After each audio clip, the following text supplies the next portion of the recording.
IT의 신! 아신 여러분 안녕하십니까? 날씨가 많이 추워요, 그죠? 시장도 녹록지는 않습니다. 그래도 열심히 하겠습니다. 최근에 제 영상에 아주 일부 분들이 몰지각하신 분들이 계속 따라다니면서 나쁜 글을 달고 있어요. 네. 사실 기분이 썩 유쾌하진 않은데요. 그런 것 같아요. 어쨌든 뭐 이게 주식시장이 그런 판이긴 하지만 저는 이제 이 시장에 들어와서 누가 남이 잘못해서 내가 돈을 벌어야겠다 그렇게 생각한 적은 한 번도 없고요. 그리고 2차 전지나 투자하시는 분들이 좋은 수익 내고 이번 상승 사이클에서 좋은 기억을 가지고 계속 투자하셨으면 좋겠어요. 저는 이제 특정 은행에 대해서 비방한 적도 없고요. 그리고 2차 전지가 망했으면 좋겠다라고 생각한 적도 없습니다. 더욱이나 기관 나팔수는 아니고요. 네, 그렇습니다. 하여튼 저는 계속 하던 대로 하겠습니다. 주말에 잠시 제가 이런 생각을 했어요. 아, 유튜브 괜히 했다. 하지 말걸. 이런 생각을 잠시 했는데요. 어쨌든 성장하기 위한 성장통이라고 생각하고요. 아직까지 실버 버튼도 못 받은 작고 초라한 유튜버지만 하던 대로 열심히 하겠습니다. 그리고 제 쓰임이 닿으면 시장에서 자연스럽게 그냥 사라지겠습니다. 아직까지는 제가 쓰임이 있는 것 같아서 좀 열심히 하도록 하겠습니다. 좀 근거 없는 비방이나 이런 욕설들, 금도를 좀 넘는 느낌이 나요. 더군다나 제가 사기꾼은 아니죠, 여러분. 그리고 한미반도체는 제가 5천억 미만일 때부터, 시총일 때부터 회사를 좋게 보고 설명을 드렸었고, 시총이 지금 6조가 넘었죠. 네.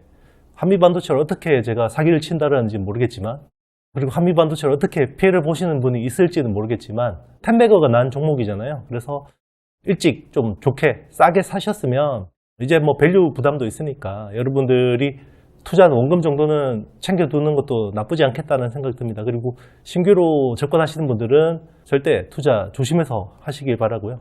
하고 싶은 말은 많지만 여기까지 하겠습니다. 네. 참 녹록지 않은 시장이고 저도 마음이 좋지는 않습니다. 그래도 열심히 해보도록 하겠습니다.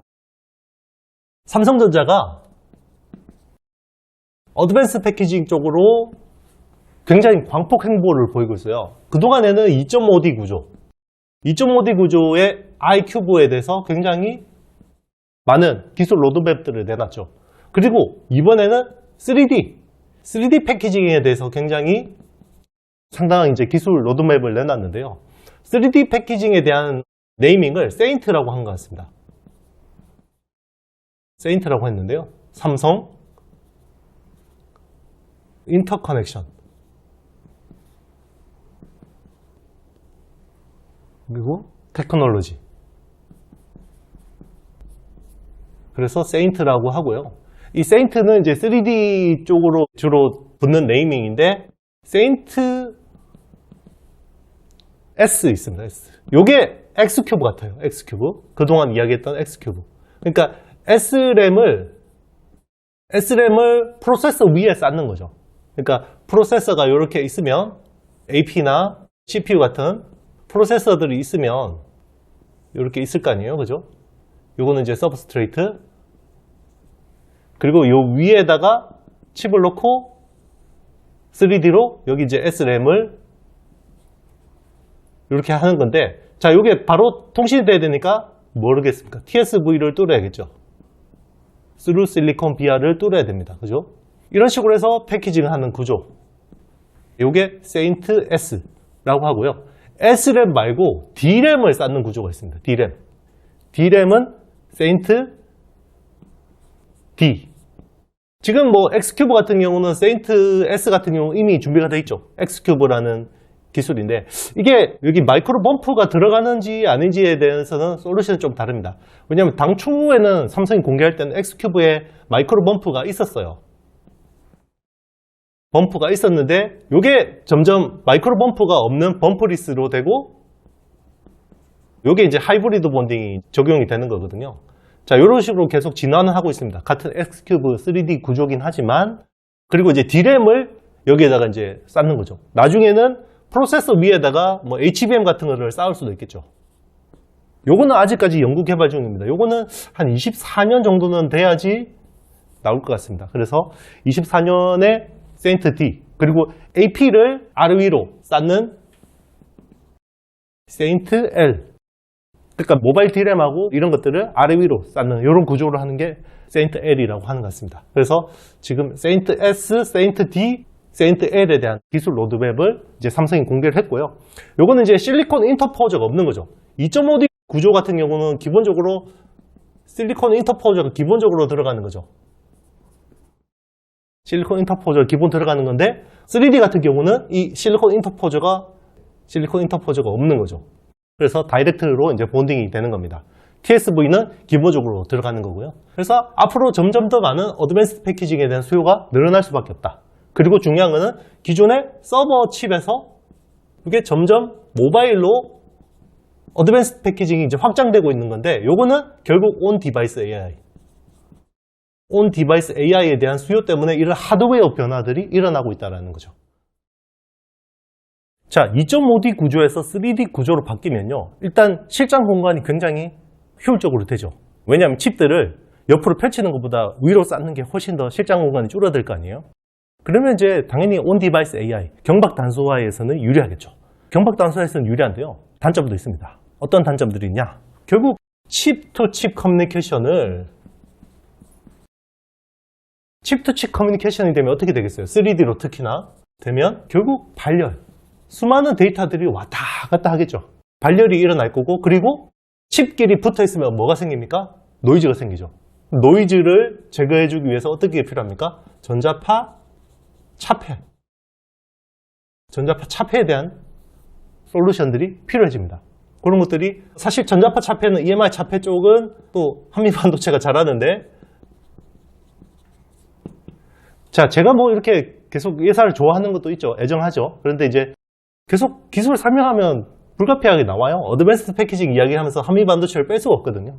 그래서 이런 거 가지고 자꾸 제가 추천한다고 말씀하시는 분들이 있는데, 그러면 제가 이걸 설명할 수가 없어요. 네. 그렇게 생각하시는 분들은 제 영상 듣지 마세요. 제발 그냥 다른 영상 들으세요. 저는 절대 매수 매도 추천드린 적 없거든요. 없어요. 투자 판단은 여러분들이 하시는 거예요. 네. 약간 좀 울컥하는데, 네. 지금 뭐 평소 멘탈이 아니에요, 여러분. 그래서 이런 것들이 계속 필요해진다는 거죠. 그래, 발열에 대한 부분들도 필요해지고, 그러면 소재 쪽에서 변화도 필요해지고요. 그리고 장비에 대한 것도 변화가 필요하죠. 그리고 설계단도 변해야 됩니다. 설계. 요즘에 설계 쪽에서는 이제 짐 켈러 아저씨하고, 그죠? 여러 가지 협력들을 하고 있죠. 리스크5. 이런 부분에서 계속해서 혁신들이 나온다는 거죠. 결국 이거는 뭘 타깃으로 물론 서버 쪽 AI하고 온 디바이스 AI. 온 디바이스 AI라는 키워드는 내년 내내 중요하게 나올 거예요. 올해, 네, 그죠? 우리 생성형 AI 가지고 이야기했듯이. 그러니까 이런 쪽에서 계속 여러분들은 투자의 아이디어들을 찾으셔야 됩니다. 그리고 사실 3D 패키징이라고 하지만 이런 것들을 다른 회사들이 안 하고 있는 건 아니에요. 사실 열심히 하고 있습니다. 인텔 같은 회사들, 그리고 TSMC 잘하고 있습니다. SOIC라는 기술 가지고 이제 3D 패키징을 하고 있고요. 그리고 인텔은 포베로스라는 기술을 이런 가지고 계속 하고 있어요. 기존에 뭐 이미 SOIC 같은 경우는 애플 칩 쪽에 계속해서 이제 적용을 하고 있고요. 그리고 인텔 포베로스 같은 경우는 인텔 자사 칩에 계속해서 확대 적용이 되고 있죠. 그리고 프로세서 쪽에서는 칩렛이라는 기술, 멀티 타일이라고 하죠. 타일을 멀티 타일로 하는 이런 구조들이 계속 2.5D하고 3D 계속 진행되고 있습니다. 이런 쪽에서는 앞으로 계속해서 많은 혁신들이 나올 거예요. 자, 그래서 오늘은 어떤 기업을 소개해 드릴까? 이제 기업 소개하는 거를 빼버릴까 생각도 하고 있습니다. 예. 하도 그냥 추천하는가 절대 아니라고 했는데 참 진짜 몇몇 이상한 사람들 때문에 세상이 정말 거꾸로 가고 있는 것 같습니다. 그래도 하던 대로 할게요. 반응 보고 계속 반응 안 좋으면 그냥 기업 설명은 빼는 것도 생각하겠습니다. 자, 리노공업. 자, 리노공업은 테스트 소켓 업체입니다. 네. 테스트 소켓 업체고요. 사실 여기에 풀 라인업을 가지고 있다라고 보셔도 됩니다.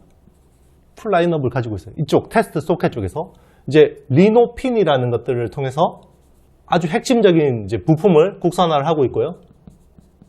그리고 이제 테스트 소켓은 핀 타입이죠. 원래는 포구 핀 타입이라고 하죠. 포구 핀 타입. 이쪽은 주로 이제 시스템 반도체 쪽에 쓰이고요. 시스템 반도체 쪽에 쓰이고, 기존에 이제 메모리 쪽에 쓰이던 실리콘 타입, 러버 타입이 원래는 메모리에서 시스템 반도체로 점점 넘어오고 있습니다. 그런데 여전히 시스템 반도체 쪽에서는 리노공업의 경쟁력이 아직까지 굉장히 압도적인 우위를 가지고 있고요. 그리고 이 포고핀 타입 같은 경우는 다품종 소량 생산이에요. 다품종 소량 생산. 여기는 장인들이 한 땀 한 땀 만들어서 수작업으로 굉장히 많이 만들거든요. 그래서 장점이 굉장히 빠른 대응이 가능하다는 거죠. 빠른 대응. 빠른 대응이 가능하다는 것은 시스템 반도체 특성에 굉장히 맞아요. 빨리빨리 이렇게 대응을 해줘야 되거든요. 그런 것들, 특히나 R&D 쪽. 양산용도 장점이 있는데 특히 R&D 쪽으로 장점이 있어요. 그런 것들을 리노공업이 향후에 지금 이제 파운드리 쪽으로 굉장히 많은 변화들이 일어나고 있잖아요. 특히나 이제 삼성 파운드리 쪽. 삼성 파운드리 쪽으로 굉장히 많은 자율주행차라든지 AI라든지 로봇이라든지 자 여러 가지 어플리케이션 칩들이 필요해지잖아요. XR 같은 것들도. 그러면 여기에 관련된 칩들이 점점 많아지는데 여기에 테스트해줄 물량들이 필요해지죠. 그러면 리노공업이 점점 좋아질 수밖에 없는 그림인데 그동안에는 모바일 쪽, 스마트폰 쪽이 워낙 안 좋다 보니까 스마트폰 쪽에서 계속해서 이제 수요가 빠지는 거고 자 이런 쪽은 계속 좋아지고 있었는데 아무래도 지금은 Q가 이게 압도적이기 때문에 지금 이제 데미지가 있는 거고요. 자 최근에 실적이 빠짐에도 불구하고 이 회사가 긍정적인 부분은 이익률을 유지하고 있다는 거죠. 매출이 빠지는데 이익률을 한 40%대 내외의 영업이익률을 유지하고 있다는 것은 회사의 경쟁력을 입증해 준 사례라고 볼 수 있겠습니다. 네, 아직 3분기 실적이 안 나왔는데요. 네, 한 3분기 지금 시장 가이던스는 매출 한 760억, 영업이익은 한 320억 정도를 보고 있습니다. 작년 실적은요, 작년 실적이 크게 의미는 없겠습니다만은, 네, 매출 3,224억, 영업이익은 1,366억. 현재 시총은 오늘 11월 13일 월요일자 기준이고요. 2조 2천억 정도 시총을 기록하고 있습니다. 올해 전망치는요. 제가 원래 당초 봤던 것보다 좀 하향 조정됐습니다. 하향 조정됐고요. 매출 한 2,500억에 영업이익은 네, 한 1,100억 정도를 보고 있습니다. 지금 누적 영업이익이 한 820억 정도 되네요. 네. 그래서 4분기가 지금 관건이긴 한데 4분기가 조금 슬로우할 수도 있겠습니다. 그래도 이 정도 실적은 충분히 비트할 수 있지 않을까 이런 생각을 하고 있습니다. 자 여러분 그리고 중요한 포인트 하나 있는데요. 리노공업이 지금 25년 내후년 하반기 가동을 목표로 한 2천억 정도 투자를 준비하고 있습니다. 요거는 이제 기존 공장보다 한 2배 정도 큰 규모고요. 여기에 이제 글로벌 반도체 업황 회복에 맞춰서 지금 좀 캐파업을 하고 있습니다. 실적이 이렇게 안 좋은데도 불구하고 향후 수요는 확실하다는 거죠. 그리고 최근에 리노공업의 주요 고객사 중에 하나인 퀄컴이 온디바이스 AI 쪽에서 굉장히 광폭 행보를 보이고 있어요. 그리고 최근에 공개한 스냅드래곤 X 엘리트라는 윈도우 OS용 칩이 굉장히 파워풀한 결과를 내놨죠. 자, 이런 부분에서 보면 리노공업은 앞으로 점점 더 수혜를 볼 수 있는 가능성이 높다. 그리고 모바일 API 재고 조정도 이제는 마무리됐다. 라고 볼 수 있지 않겠나 생각을 합니다. 그래서 내년 시장을 본다 그러면 올 하반기에 한번 여러분들 이런 이야기도 절대 추천 아니고요. 일단 이런 이야기 뺄게요. 네, 그냥 알아서 잘 한번 고민해 보시면 좋을 것 같습니다. 네, 별로 마음이 안 좋은데 좋아요, 구독은 해주시려면 하시고 그냥 나가시려면 나가시고요. 네, 저는 다음 영상에서 뵐게요. 여러분 안녕.